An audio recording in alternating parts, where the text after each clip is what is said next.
Good morning, everyone, and thank you for being here. 2 years ago, the acting Attorney General asked me to serve as special counsel, and he created the special counsel's office. The appointment order directed the office to investigate Russian interference in the 2016 presidential election. This included investigating any links or coordination between the Russian government and individuals associated with the Trump campaign. Now, I have not spoken publicly during our investigation. I'm speaking out today because our investigation is complete. The Attorney General has made the report on our investigation largely public. We are formally closing the special counsel's office, and as well, I'm resigning from the Department of Justice to return to private life. I'll make a few remarks about the results of our work. But beyond these few remarks, it is important that the office's written work speak for itself. Let me begin where the appointment order begins, and that is interference in the 2016 presidential election. As alleged by the grand jury in an indictment, Russian intelligence officers who were part of the Russian military launched a concerted attack on our political system. The indictment alleges that they used sophisticated cyber techniques to hack into computers and networks used by the Clinton campaign. They stole private information and then released that information through fake online identities and through the organization WikiLeaks. The releases were designed and timed to interfere with our election and to damage a presidential candidate. And at the same time, as the grand jury alleged in a separate indictment, a private Russian entity engaged in a social media operation where Russian citizens posed as Americans in order to influence an election. These indictments contain allegations, and we are not commenting on the guilt or the innocence of any specific defendant. Every defendant is presumed innocent unless and until proven guilty.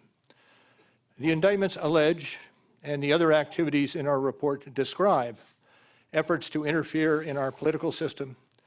They needed to be investigated and understood, and that is among the reasons why the Department of Justice established our office. That is also a reason we investigated efforts to obstruct the investigation. The matters we investigated were of paramount importance. It was critical for us to obtain full and accurate information from every person we questioned. When a subject of an investigation obstructs that investigation or lies to investigators, it strikes at the core of the government's effort to find the truth and hold wrongdoers accountable. Let me say a word about the report. The report has two parts, addressing the two main issues we were asked to investigate. The first volume of the report details numerous efforts emanating from Russia to influence the election. This volume includes a discussion of the Trump campaign's response to this activity, as well as our conclusion that there was insufficient evidence to charge a broader conspiracy. And in the second volume, the report describes the results and analysis of our obstruction of justice investigation involving the president. The order appointing me special counsel authorized us to investigate actions that could obstruct the investigation. And we conducted that investigation, and we kept the office of the acting Attorney General apprised of the progress of our work. And as set forth in the report, after that investigation, if we had had confidence that the president clearly did not commit a crime, we would have said so. We did not, however, make a determination as to whether the president did commit a crime. The introduction to the volume 2 of our report explains that decision.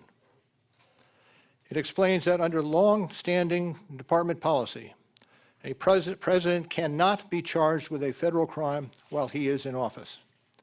That is unconstitutional. Even if the charge is kept under seal and hidden from public view, that too is prohibited.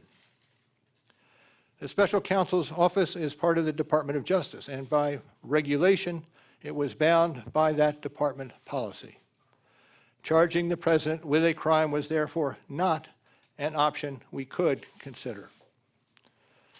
The department's written opinion explaining the policy makes several important points that further informed our handling of the obstruction investigation. Those points are summarized in our report, and I will describe two of them for you.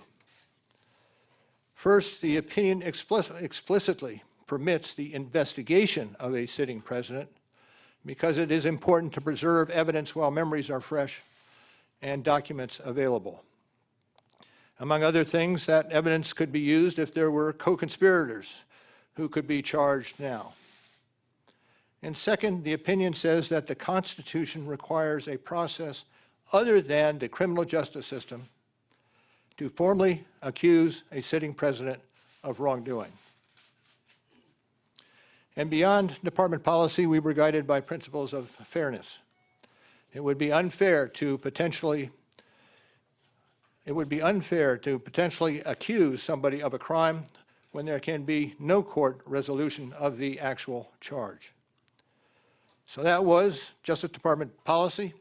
Those were the principles under which we operated, and from them we concluded that we would not reach a determination one way or the other about whether the president committed a crime. That is the office's final position, and we will not comment on any other conclusions or hypotheticals about the president. We conducted an independent criminal investigation and reported the results to the Attorney General, as required by department regulations. The Attorney General then concluded that it was appropriate to provide our report to Congress and to the American people. At one point in time, I requested that certain portions of the report be released.